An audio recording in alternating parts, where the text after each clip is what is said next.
Yeah. Daksho grihitarhana sadhanottamam.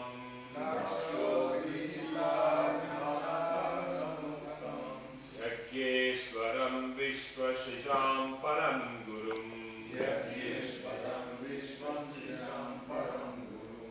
Nandanandadi anugirtam muda.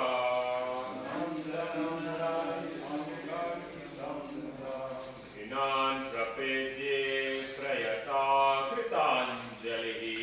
Grinan prapede prayata kritanjali. Daksho grihitarhana sadhanotamam. Yagvaram vishsrijam param gurum. Sunandanandadi anugeritam muda. Grinan prapede prayata kritanjali.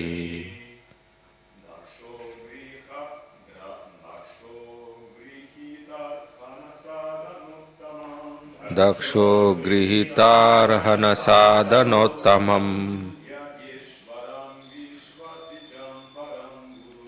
Yagyeshwaram vishvasrijam param gurum.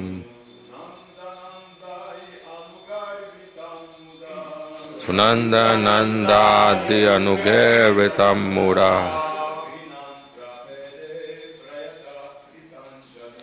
Grinan prapade prayata kritanjali.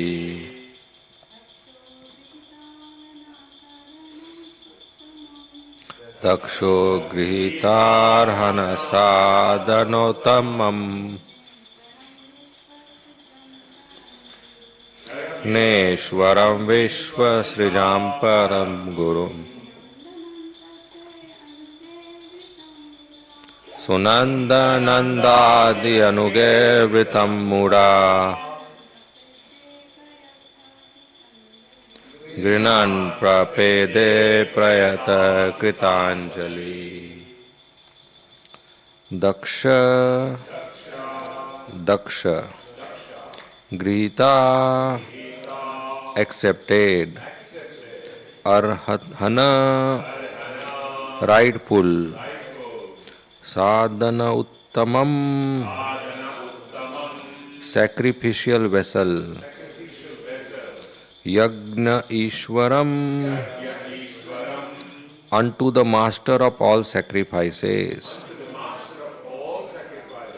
Vishwasrijam of all the Prajapatis. Param the supreme. Gurum perceptor. Sunanda Nanda Adi Anugay by associates like Sunanda and Nanda. Vritam surrounded. Muda with great pleasure. Grinan offering respectful prayers. Prapede took shelter. Prayata having a subdued mind. Kritanjali with folded hands. Translation by Srila Prabhupada. When Lord Vishnu accepted the oblations offered in the sacrifice, Daksh, the Prajapati, began with great pleasure to offer respectful prayers unto him. The Supreme Personality of Godhead is actually the master of all sacrifices and perceptor of all the Prajapatis, and is served even by such personalities as Nanda and Sunanda. Next verse, translation. Daksha addressed the Supreme Personality of Godhead. My dear Lord, you are transcendental to all speculative positions. You are completely spiritual, devoid of all fear and you are always in control of the material energy. Even though you appear in the material energy, you are situated transcendentally. You are always free from material contamination because you are completely self sufficient. Next, verse number 27, translation and purport by Srila Prabhupada. Translation. The priest addressed the Lord, saying, O Lord, transcendental to material contamination, by the curse offered by Lord Shiva's men, we have become attached to fruitive activities, and thus we are now fallen, and therefore do not know anything about you. On the contrary, we are now involved in the injunctions of the three departments of the Vedic knowledge under the plea of executing rituals in the name of Yajna. We know that you have made arrangements for distributing the respective shares of the demigods. Purport. The Vedas are known as Traigunya Vishaya Veda, Bhagavad Gita 2.45. Those who are serious students of the Vedas are very much attached to the ritualistic ceremonies mentioned in the Vedas. And therefore, these Vedavadis cannot understand that the ultimate goal of the Vedas is to understand Lord Krishna or Vishnu. Those who have transcended the qualitative Vedic attractions, however, can understand Krishna, who is never contaminated by the material qualities. Therefore, Lord Vishnu is addressed here as Anjan, free from material contamination. In Bhagavad Gita 2.42, the crude Vedic scholars have been deprecated by Krishna as follows. Yam imam pushpitam vacham pravadanti avipaschita vedavata rata partha nanyad astiti vadina. Men of small knowledge are very much attached to the flowery words of the Vedas, and they say that there is nothing more than this.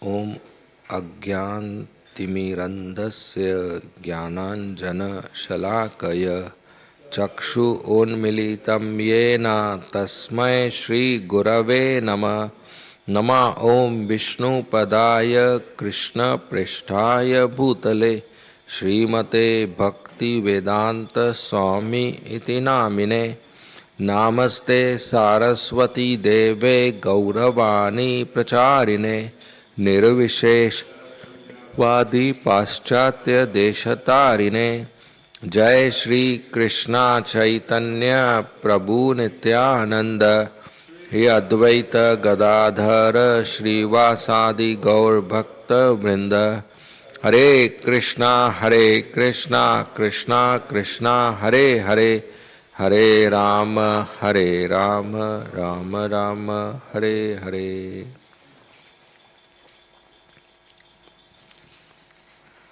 Hare Krishna. So we are continuing to read this section of Srimad Bhagavatam, where Daksh Prajapati, he performed a sacrifice and offended Lord Shiva, and as a result he was killed. And everybody there was punished, and the sacrificial arena was destroyed. So then again, when the demigods offered prayers to Lord Shiva and pacified him, he came and rectified the situation, making Daksh Prajapati alive again, but this time with a goat of a head. And he made arrangements for others to continue their life, and he allowed the sacrifice to be continued. And when Daksh Prajapati, now with the goat of a head, he paid the ahuti in the fire, he paid the oblations in the fire, Lord Vishnu was pleased and he appeared.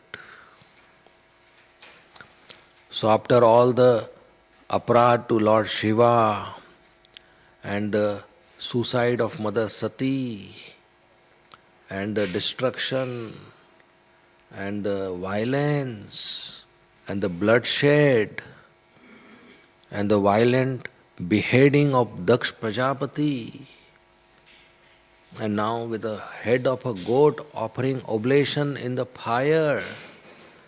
Daksh Prajapati was not sure if Lord Vishnu would be pleased now and receive the oblations because of all these conditions. And if you hear of an event where Vaishnavas are insulted and Yajman is killed with head beheaded and violence has taken place and Lord Shiva's wife has committed suicide and now they are trying to rectify and complete the yajna, you would think twice if you are invited again for this yajna, where violence and killing and murder and suicide and destruction and fire and aparadh has been done. So Daksh Prajapati was not sure what will happen, whether this yajna will be completed. It is inauspicious to keep it incomplete. But here is Lord Vishnu, who is so merciful, who came even to that yajna, because he saw Daksh Prajapati has now rectified himself. So Lord Krishna, he doesn't leave anybody from his shelter. If a devotee commits aparadh or sinful activity and he begs forgiveness and rectifies, then Krishna again accepts that soul. Krishna cannot tell somebody that eternally I will not accept you. Eternally you will go to hell and there is no future chance for you. No, there is always a chance. When tomorrow morning the sun will rise, Krishna will give one more day, another chance, that today you may or may not have done proper bhakti, tomorrow you do. Or yesterday you have not done, today you do. He always gives us chance. That is not a license to do it later, but that is understanding that Krishna is very merciful. So Lord Vishnu is Yagneshwaram, master of sacrifices. All the yajnas are meant for Lord Vishnu. If he is pleased, then the sacrifice is successful.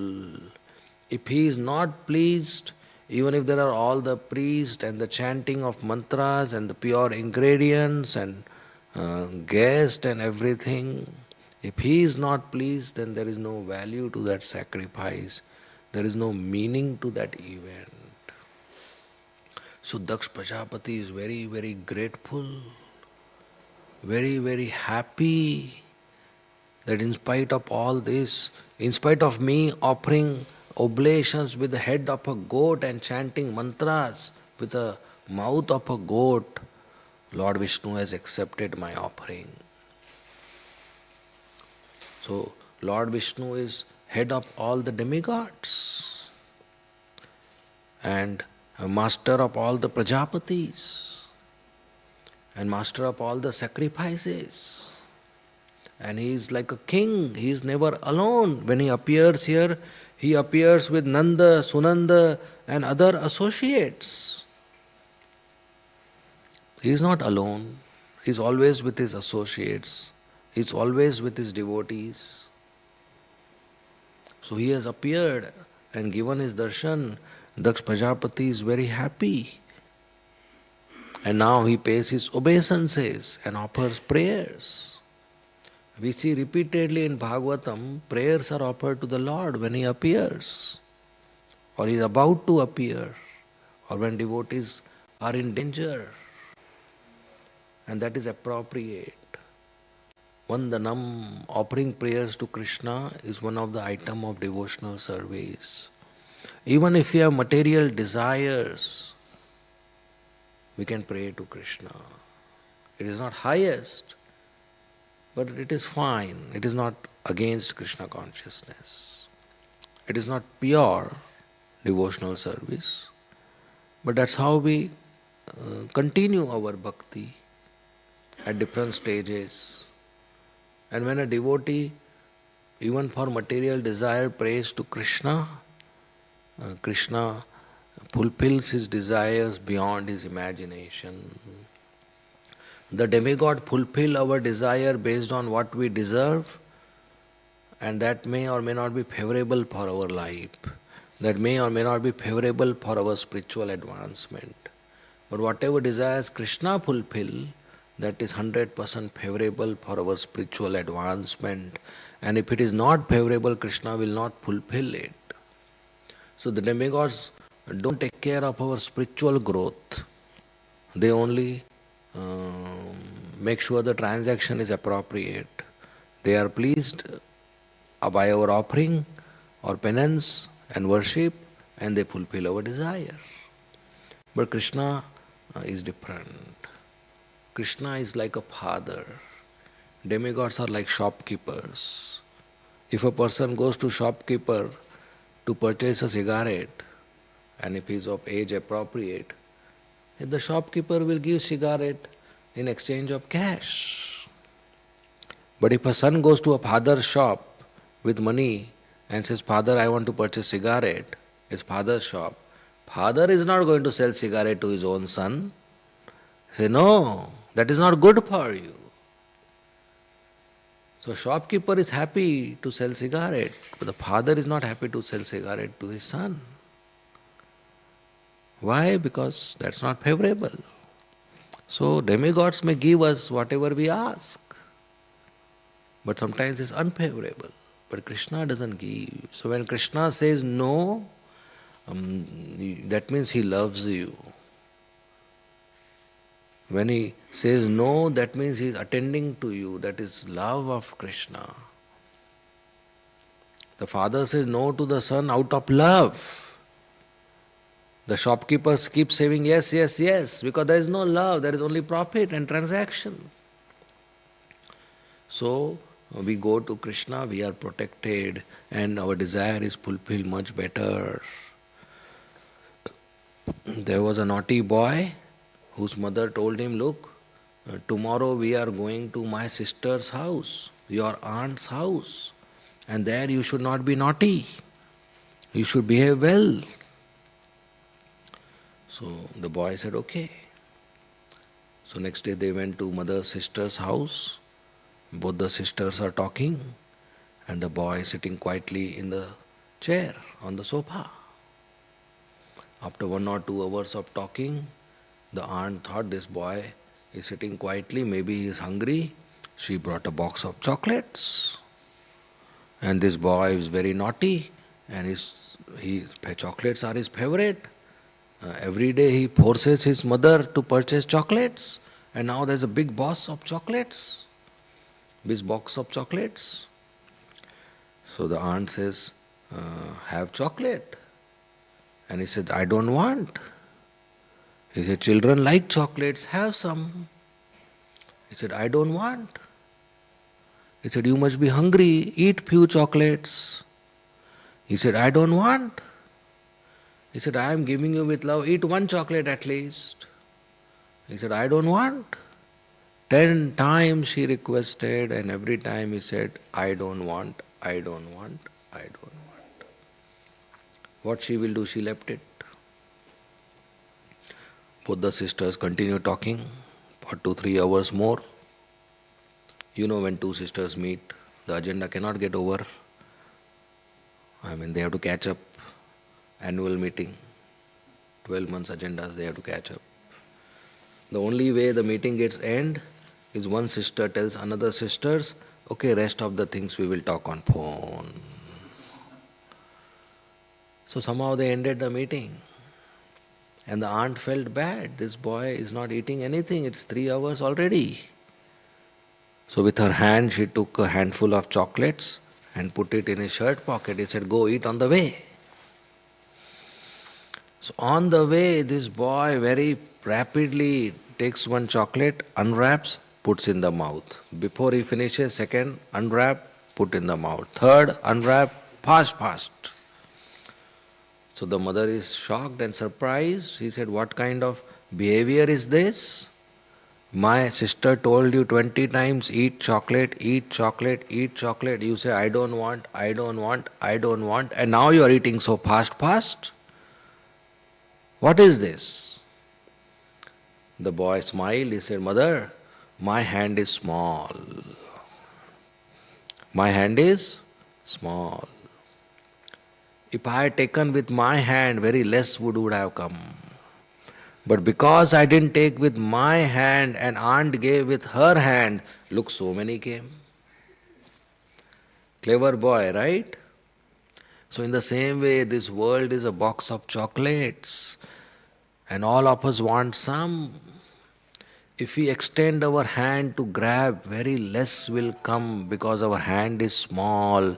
But if we fold our hands to Radha Gopinath and he will extend his hand and grab, more will come in our pocket because his hand is large, big, and he can extend it larger distance, and he can extend it 10 times and put it in our pocket.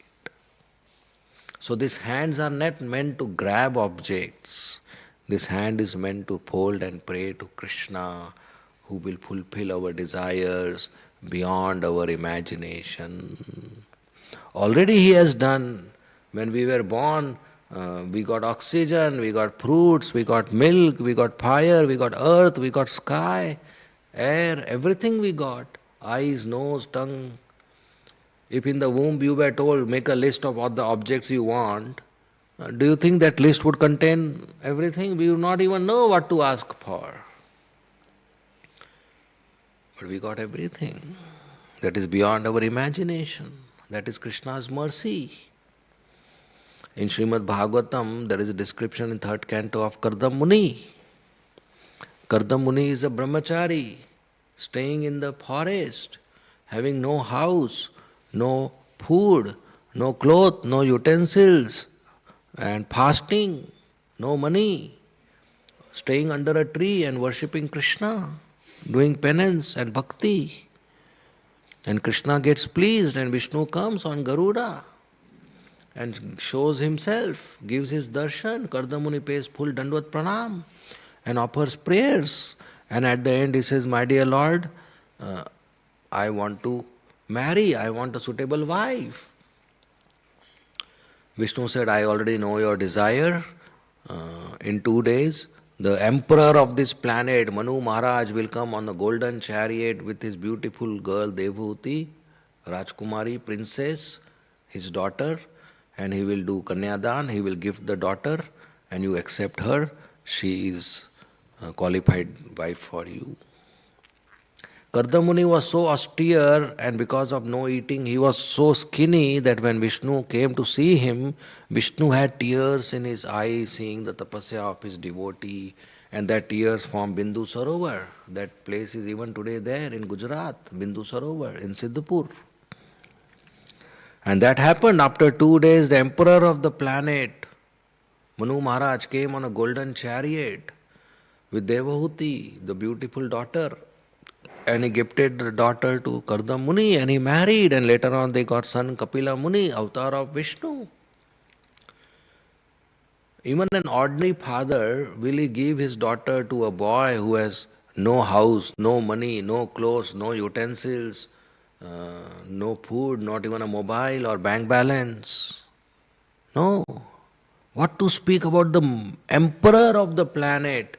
Why will he give his princess, beautiful daughter, to a poor boy, poor brahmachari? Because he was inspired by Vishnu.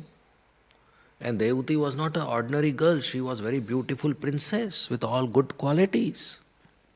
When she was 11 or 12 years of age, with her friends, she was playing on the terrace of her skyscraper palace with a ball.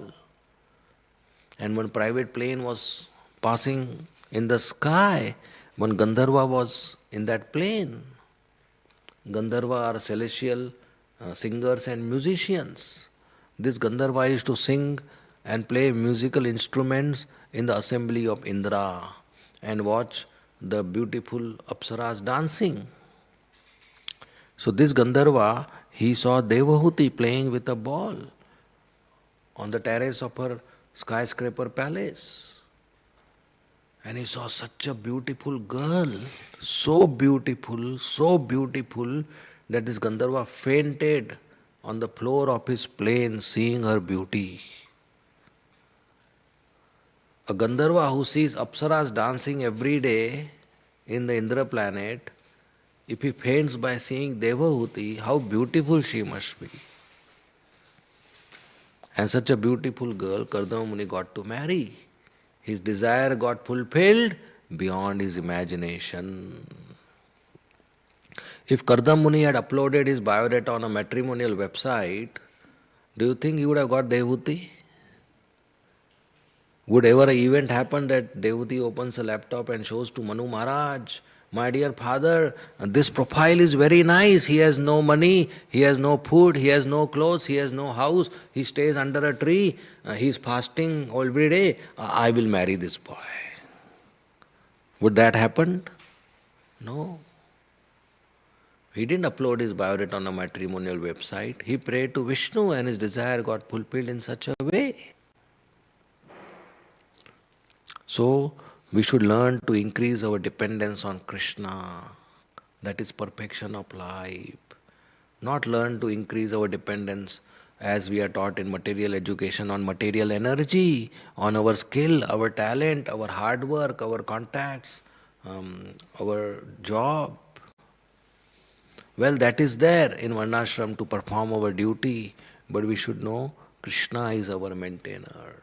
Our boss is not our maintainer, or this money is not our maintainer. Krishna is our maintainer. He is giving everything. So offering prayers to Krishna is very essential. And in Kali Yuga, the most important prayer is Hare Krishna Mahamantra. Hare Krishna, Krishna Krishna, Hare Hare, Hare Ram, Ram Ram, Hare Hare. So it is prescribed for all ISKCON devotees by Srila Prabhupada, founder Acharya of ISKCON, to chant minimum 16 rounds of Hare Krishna Mahamantra. So this we should never neglect. This is most important part of our devotional service. Hare Krishna Mahamantra is also a prayer to Srimati Radharani to engage us in Krishna's service. So we should offer this prayer, we should chant Hare Krishna Mahamantra every day. So with a goat's head, Daksh Prajapati started offering prayers to Lord Vishnu, saying that you are transcendental beyond material contamination. Material contamination means somebody under the material energy, material nature, under mode of goodness, satogun, under mode of passion, rajogun, and under mode of ignorance, tamogun. So Daksh Prajapati is realizing that because I am in rajogun and tamogun, my life is like this. Because of my enviousness, I insulted and offended Lord Shiva. And because of my pride, I performed a yajna to insult Lord Shiva. And the result is, everything is destroyed. My daughter committed suicide. My name got spoiled. My associates got wounded. And I died. And I have a goat head now. So he realized this is all because of lower modes, and that is material contamination. But Lord Vishnu has never comes under lower modes or even mode of goodness. Lord Vishnu is beyond absolute truth. So he is praying that, my dear Lord, you are transcendental to all material contaminations and all material speculations. So many people may use their mind to understand and talk about God. But all of them are wrong. Because nobody can use his mind to come to the estimation of who is God, how is God. Nobody. No logic, no intelligence, no mental capacity can have any conclusion of mind, any conclusion of absolute truth.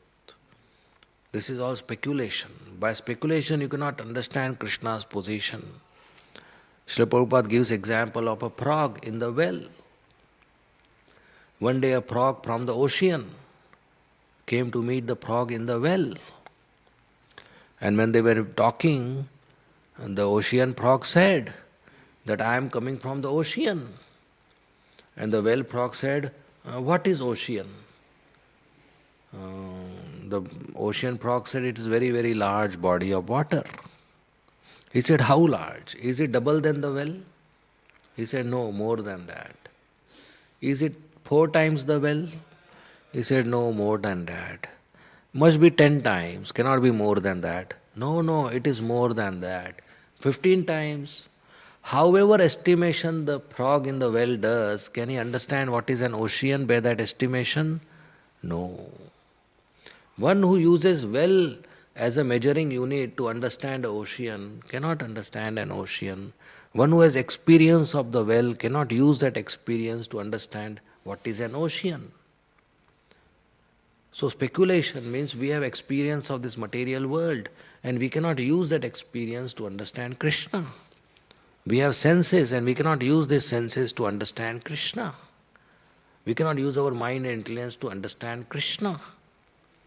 And if any person you meet tells you that he understood God, you should realize that he has not even started. Because it's impossible for our senses, mind and intelligence to understand Krishna.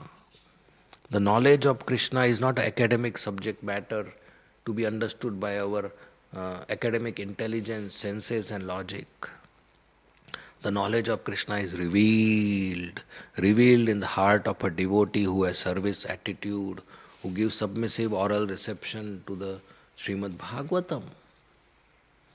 So when we are submissive and receiving the knowledge with service attitude, then Krishna is revealed in our heart. And so nobody can understand Krishna by their finite intelligence. The frog in the well will keep estimating, but he cannot understand Krishna. So today scientists are frogs in the well who are trying to understand Krishna and Krishna's creation. And they will all fail. They have already failed. Nobody can understand the absolute truth. So Daksh Prajapati is expressing this, my dear Lord, you are spiritual, you are transcendental, you are beyond the 3 modes, you are beyond the mental speculation. You are master of sacrifices. You are devoid of fear. Abhay. Krishna is fearless. Why is he praying in this way? Because he is fearful. He is under mental speculation. He has done speculation and failed. He couldn't even understand Lord Shiva's position. He thought Lord Shiva is my son-in-law. He married my daughter, so he is inferior to me. And Lord Shiva comes in a particular uniform that shows that he is unclean, that he is materially contaminated, that he is in mode of ignorance. So he couldn't, by his speculation, he understood Lord Shiva as something else, somebody else, and insulted him. But when he went through the punishment, he realized that I didn't understood Lord Shiva, so now he doesn't want to do the same mistake. And he says, I cannot understand you, my Lord. You are beyond, you are fearless. I am fearful. I am afraid, but you are not afraid. Lord Krishna is not afraid of anything. And his devotees are also not afraid. One of the qualities of Vaishnavas in Bhagavad Gita, sadhus, is abhayam, abhayam, first quality, fearless. My devotees are fearless. Krishnadas, bindas. Krishna's devotees are fearless. Those who take shelter of Krishna are fearless, like a baby may be having fear, but baby goes to the lap of the mother, the baby becomes fearless. So we surrender to Krishna, we become fearless. In the pastimes of Agasur killing, all the coward boys, they fearlessly entered the mouth of Agasur, whom even demigods had fear. Demigods drink nectar every day, but they were fearful. But the boys and calves were not fearful because they were friends of Krishna.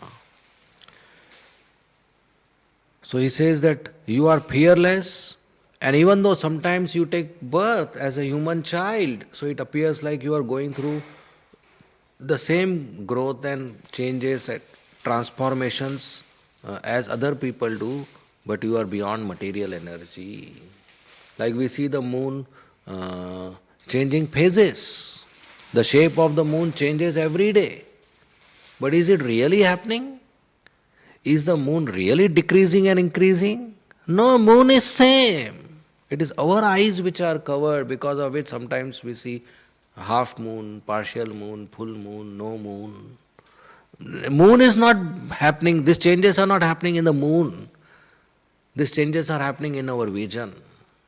So in the same way, when Krishna appears, there are transformations which look like material. But there is no change happening to transcendental body of Krishna. He is exhibiting a pastime under spiritual energy. So even though you appear to be under material energy, you are transcendental and you are self-sufficient. You don't want anything. Daksh Prajapati he wants promotion in his position, he wants to become head of all the Prajapatis, he wants reputation that everybody should pay obeisances when I arrive in the assembly, he wants name and fame, he wants all the demigods to respect him. But he says, you don't want anything, you are self-sufficient. Atma Ram, devotees of Krishna are also self-sufficient. So then the priests, the Ritviks, who performed the sacrifice and who were also the victim, not victim, I would say, punished by the violence by Veerbhadra and his associates, Lord Shiva's army. Somebody's legs were broken, somebody's hands were broken, somebody's teeth was broken. So they offered prayers to Lord Vishnu. These were the Brahmanas who were cursed by Nandi and other followers of Lord Shiva. When Daksh Prajapati insulted Lord Shiva, the Brahmanas kept quiet, because the Brahmanas thought that if we get involved, then Daksh Prajapati will stop inviting us for nice opulent yajnas, and then our paneer and puri and halwa and nice dakshina will stop. So they kept quiet, because they didn't understand the transcendental position of Lord Shiva. Even though Lord Shiva is staying in crematorium grounds and naked and having snakes in his neck and garland of skulls and matted hair and crematorium ash, but he is still pure Vaishnava. Don't judge by dress and by address. A sadhu is not judged by dress and address. Somebody's dress might be saffron, somebody's address might be some spiritual organization or temple or Vrindavan Dham, but that's not sufficient to know who is a sadhu. So those who see Lord Shiva's dress and address, his address is crematorium ground and his dress is hardly anything and garland of skulls, they misunderstand Lord Shiva. So they didn't object to Daksh Prajapati's insult and they kept quiet. So Nandi got very upset and Nandi cursed this priest that you will lose the goal of your life. When you are performing yajna to worship Vishnu, you will forget the pleasure of Vishnu, you will be only interested in fruitive activities, you will be only interested in getting something in return, and you will have no transcendental knowledge and other things. And that is true. So-called Panditas who are today popular to do yajnas and who in fact preach that your new house you should do yajna, your child is born you should do yajna, you are doing some new job you should do yajna, and they all preach this. Why they want people to do yajna? And why they run around to do yajna? Only for dakshina, not for Krishna consciousness. And devotees are also falling in the trap. They are doing their business in the name of Krishna consciousness. Chaitanya Mahaprabhu personally came down, the master of yajna came down and told to chant Hare Krishna, that is Sankirtan yajna, nothing else is required. But still, we are falling in trap of karmakand and doing this karmakand yajnas. There is no use, there is no meaning to this. Even if devotees are promoting, if it is business they are promoting.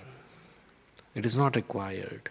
Prabhupada said yajna for initiation, yajna for vivah, and yajna for temple opening. Temple opening also because there are other communities who would not accept the deity otherwise. But that's all, not for everything. And Kali Yuga main yajna is Sankirtan yajna.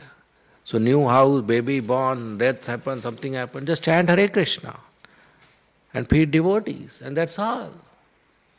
So Brahmanas, Panditas, they are doing yajna for money, and that is what is mentioned in Srimad Bhagavatam, because they were cursed by Nandi, that they will lose the purpose.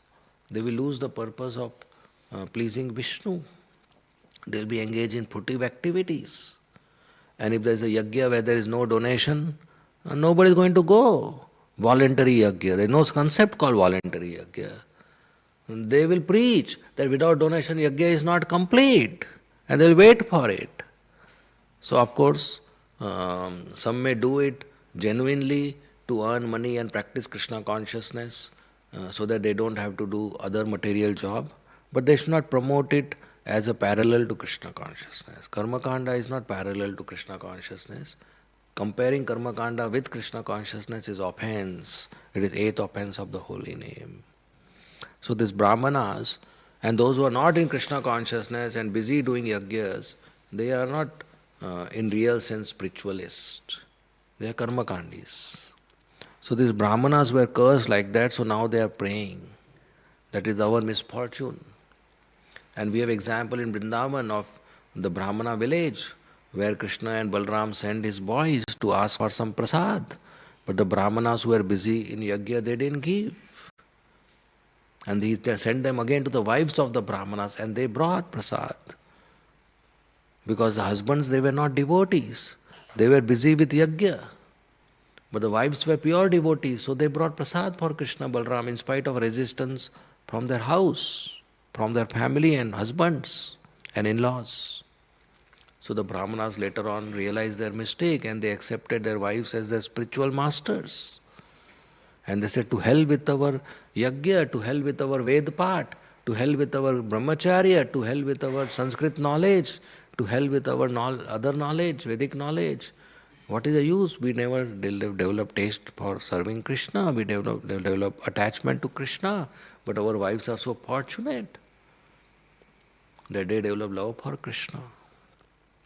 So the goal of life is beyond dharma, artha, kama, moksha, beyond the so-called flowery words of the Vedas which talk about karma kand to elevate in heavenly planets, jnana kand to get liberated, or upasana kand to worship the demigods to fulfill all the material desires. The main goal of life is Krishna Prem. There are so many temples in the world. Why one more temple Prabhupada made? Because ISKCON is made for a different purpose. ISKCON is made not just for visitors to come pray and go away. That is there. But ISKCON is made for us to become pure devotees of Krishna, to get love of Krishna, to go back to the spiritual world and not take any more birth in Sydney or anywhere else. So one more temple Krishna Prabhupada made is not same temple as thousands of lakhs of other temple to just go and as a holiday, as a picnic, as an entertainment, as a social activity or little bit religious activity. ISKCON is made so that we get educated and trained to become pure devotees of Krishna and go into eternal service of Krishna, stop the cycle of birth and death. Pure devotional service. That's why this Bhagavatam.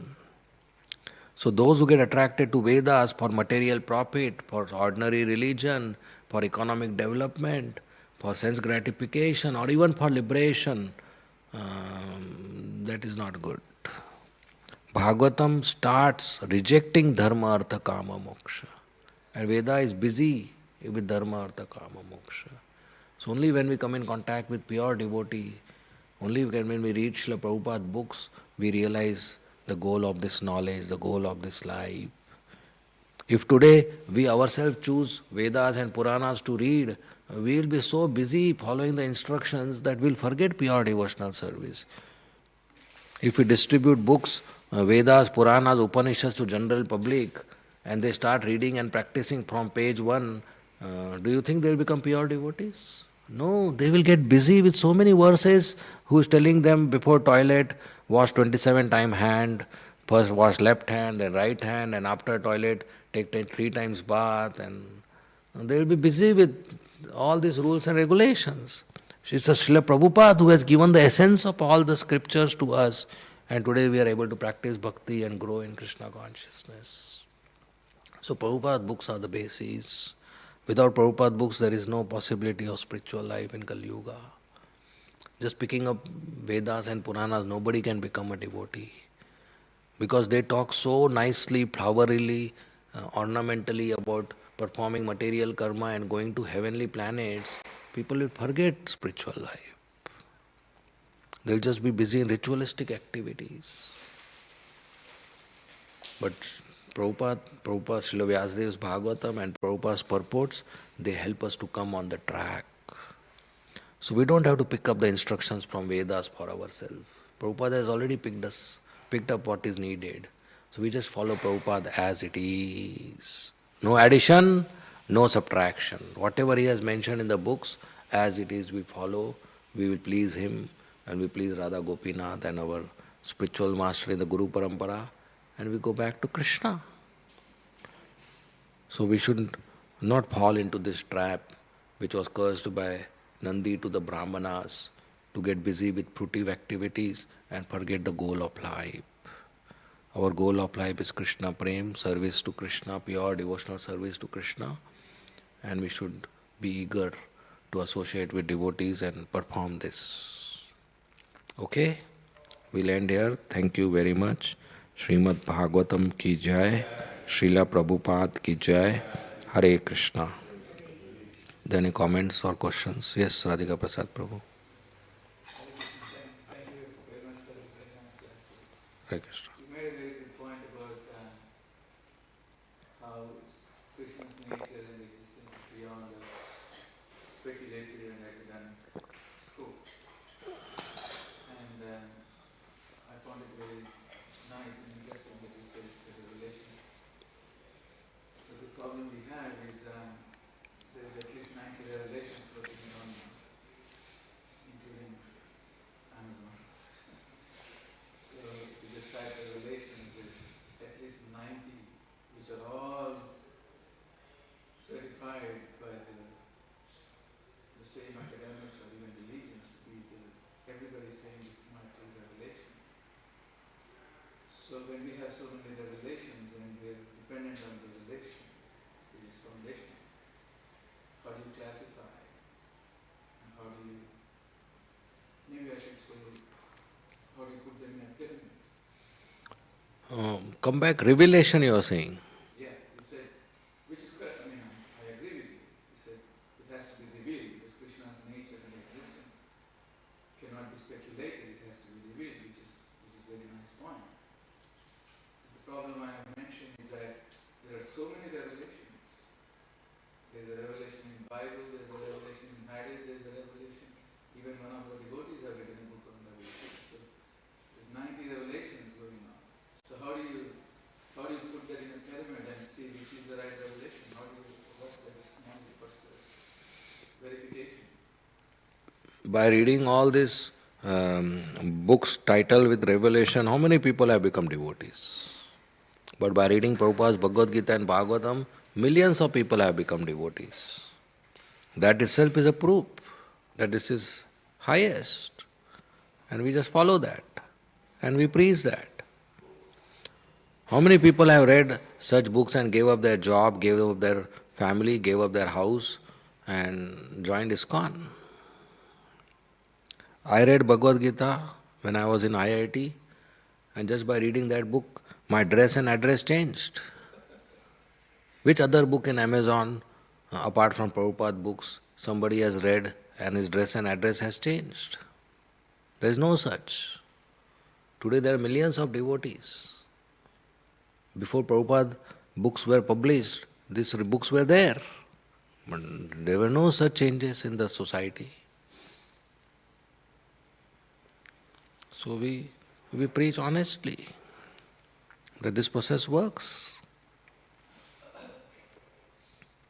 So when you present absolute truth, you don't have to tell this is great.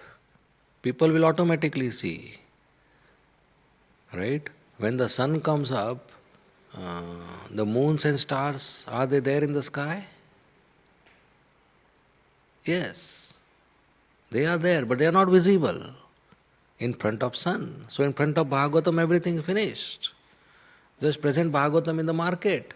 Automatically moon and stars will go away. They will be there, but they will not be visible in front of Bhagavatam. Bhagavatam is the sun. So we just present. Okay? Yes. Oh yeah, okay, go ahead. I'm just trying to understand is the extreme compassionate nature of our Bija Pradapita, Krishna, on the jivas, is it becoming detrimental for them to going back home? For example, if we actually see why did Krishna give full freedom to Mayadevi, who's successfully entrapping, distracting, capturing the ordinary jivas. Yes, this jiva once upon a time he actually made a mistake by looking away from Krishna, but by giving full authority, exercise to Mayadevi, is it actually in fact, how do we understand the compassionate nature? If Krishna is really compassionate, wouldn't he actually turn the jiva away by not allowing Mayadevi to exercise the control? We didn't do one mistake, we are doing mistake every day. Every day we are forgetting Krishna. And Maya Devi is doing her thankless job. And Maya Devi is exerting her control because we want to enjoy. And Krishna has more than Maya's power, is Krishna's power. And he has given himself to us in the form of deities right here, Radha Gopinath in Sydney. And in form of Bhagavatam, just pick up and read. And in the form of holy name, any time, any place, any circumstances, we can take shelter of Krishna. So if he has given freedom to Maya, he has given freedom to us. To instead of turning to Maya, we turn towards Krishna, who is present allwhere, everywhere, all pervading. So it is jivas who have captured Maya. And there's an example Prabhupada gives of a boy who wants sweets which are in a jar. So he puts his hand inside the jar and grabs lots of sweets. And because of his grabbing, his hand is now not able to come out of the jar mouth. The only way the hand will come out if he leaves the sweet, but he doesn't want to leave the sweet. So who has trapped the boy? The jar, the sweets? No, his desire. So when we have desires to enjoy, we are trapped in Maya. If there are no desires to enjoy, anya abhilashita shunyam, we are Krishna conscious. Right? So is there a light in this room? Yes, there is. Is there darkness in this room? No, there is none. Close your eyes, then there is darkness. So who gave this darkness? Krishna? Krishna gave light. But we close our eyes to the light. Where we are in darkness. So whole world Vasudevam Sarvam Iti, Krishna is all pervading everywhere. But we close our eyes to Krishna. And when we close our eyes to Krishna, we are in Maya. So Maya means that which is not. So Maya doesn't exist for a devotee whose eyes are open. So it is our desire. And when we clean our desire, there is no Maya. Vasudevam Sarvamiti, we are face to Krishna.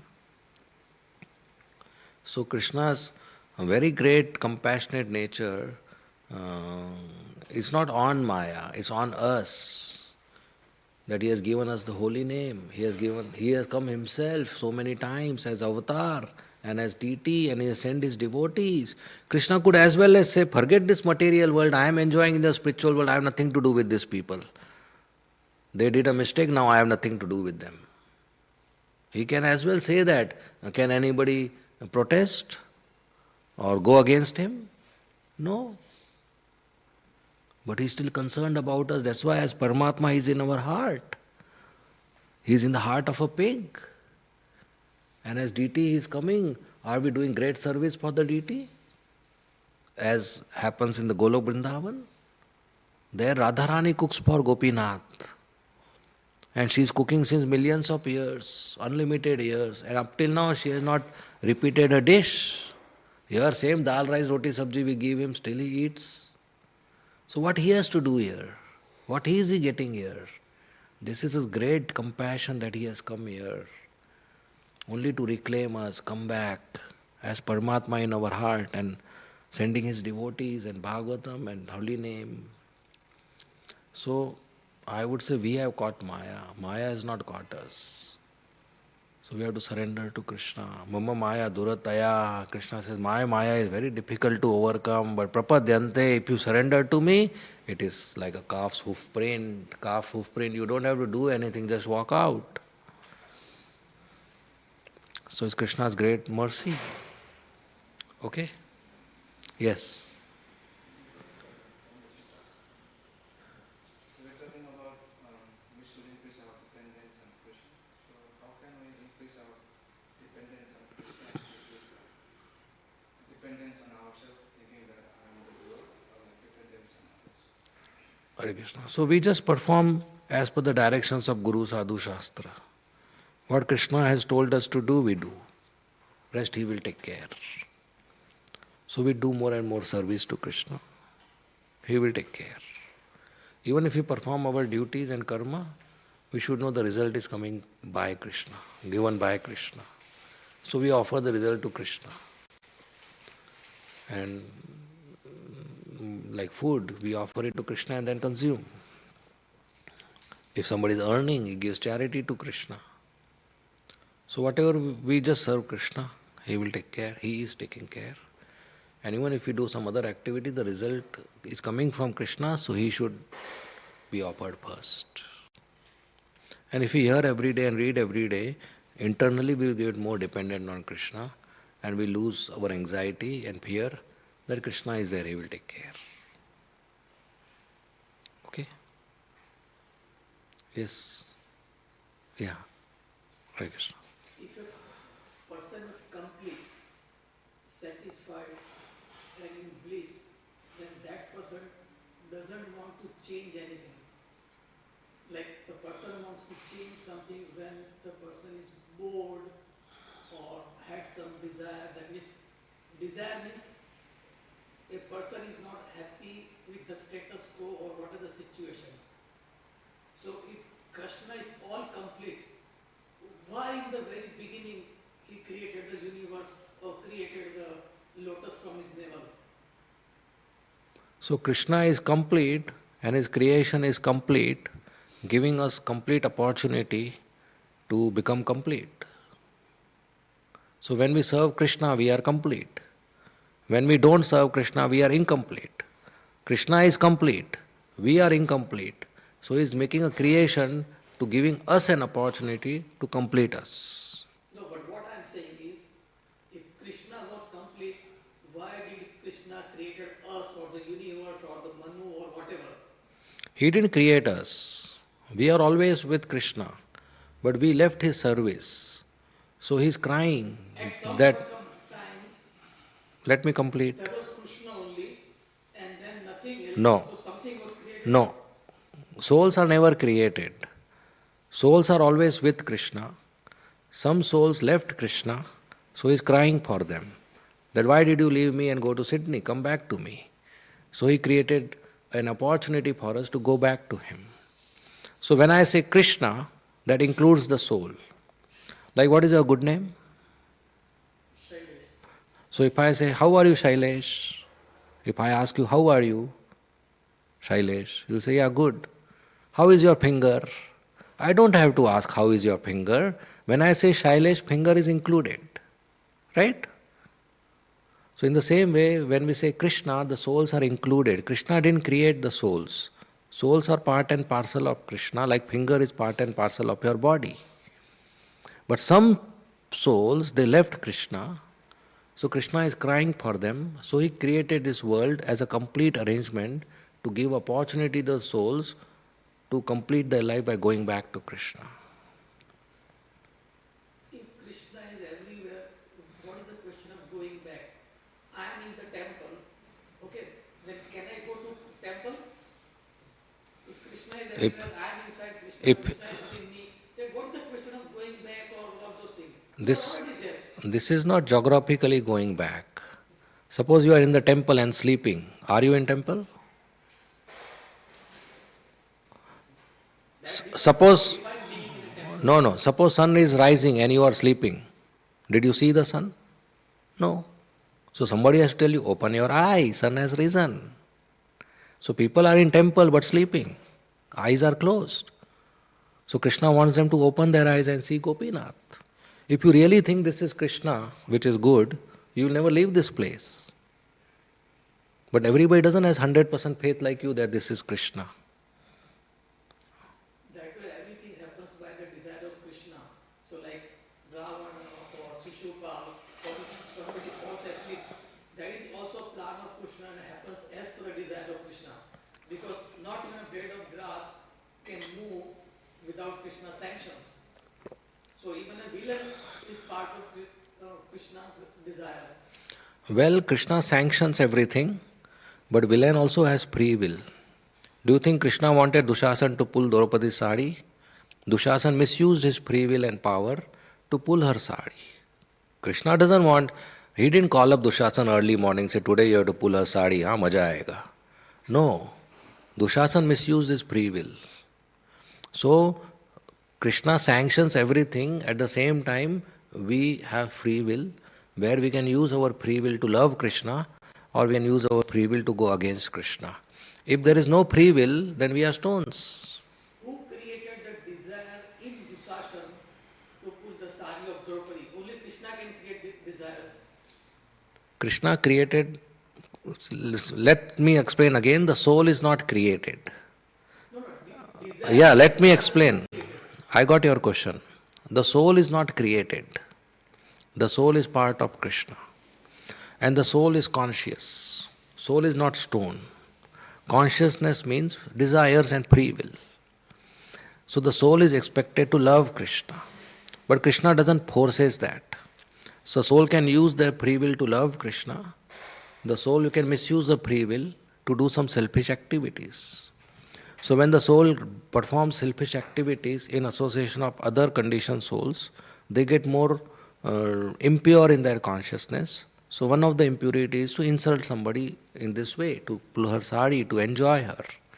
So Krishna is the ultimate creator, true, but this misuse of free will is our responsibility. For example, the father gives $10 pocket money to the son, and the son goes and smokes cigarette. The father didn't desire the son to smoke cigarette. The father wanted him to have good life with $10, but he misused the $10 and smoked cigarette. So Krishna gave us facility, Krishna gave us free will, Krishna gave Dushasan hands and muscular strength, which he could have used it to protect Draupadi, but he misused it to pull her sari. In this example of father and the son going to buy the cigarette, I will consider father responsible because father failed to give proper culture or proper education or proper sense to his son. Well, Father is responsible. Well, even if father gives everything, the son doesn't become a robot. The son at any point of time has a possibility to reject the education and fall into mistake or accident. You are not creating a robot. If you are saying that father is 100% responsible, that's only possible when you give birth to a robot. Then the son has no free will to reject father's education when he grows up. He has free will. So son is also responsible unless he doesn't have free will. So Krishna gave us everything, but we have a free will to misuse it. If we don't have a free will, then we are stones. Then what is the difference between table and me? Table has no freedom. Is table in the temple? So is it Krishna's mistake to give No. free will to souls? Is table in the temple? But why did Krishna give free will to souls? Krishna didn't give. We are part of Krishna. Krishna is conscious, so we are conscious. Krishna is having free will, so we have free will. But why do we have free will? To love Krishna. Love cannot be by force. Can I take a gun and say, Shailesh, love me? Will you love me on gunpoint? No. If you have choice and freedom, then you will love me. So the souls have free will. Why? So that they love Krishna. That is only when you and me are considered two different. But if you and me and the universe is one Krishna, there is no question. No, you are Krishna? Doesn't Krishna reside in Yes, but are you Krishna? I am not complete Krishna. So then finish, you are different from Krishna, we are not one. But I said, why do we consider different? Because we are different. You are not Krishna. You are me, I am you. No, you are different, I am different, Gopinath is different. You, me, Gopinath, three, not one. If we both see Krishna in both scene or everywhere, then they are No, one. Krishna is in you. I am seeing Krishna also and you also. There are two. You are Shailesh and Krishna. There are two, not one. That is why, just like we said that we are illusion that this I doesn't exist. It exists and we can discuss it after the class because others may have time. So after the class I will be here, don't worry, we will discuss. Okay, I will take one more question. Oh, is that okay? Any more? Ian, you had a question? You are over? Only answers can be silly, questions can never be silly. So you go ahead. Why does Krishna allow the shopkeepers to give us something which is bad for us? But I think the answer's been... Yeah, so it's free will.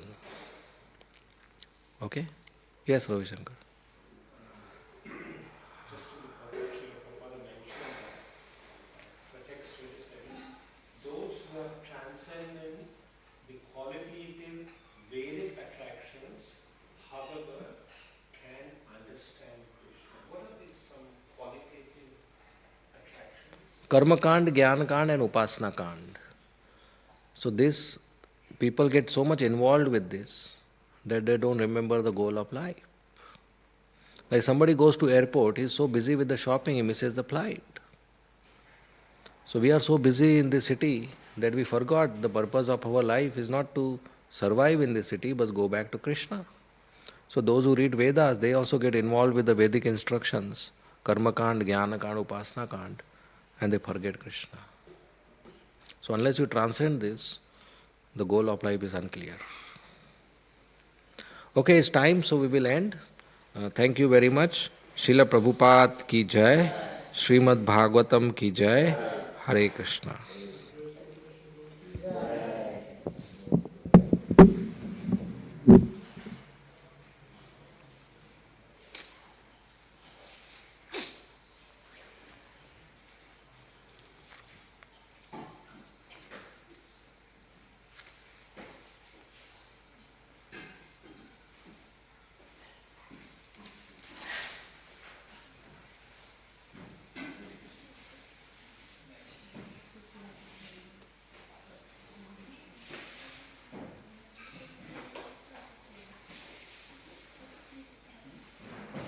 Hare Krishna. Ian, how are you? Good to see you again. Thank you for coming back to Sydney. Huh? Thanks for coming back to Sydney. Yeah, I'm happy to be here. How are you? Okay. And you're... You got a class on Saturday? Yes. Yeah. I'll come to Saturday. In the morning? Yeah, here. How have you been? Where have you been? You've been staying in India? Yes. You're chanting.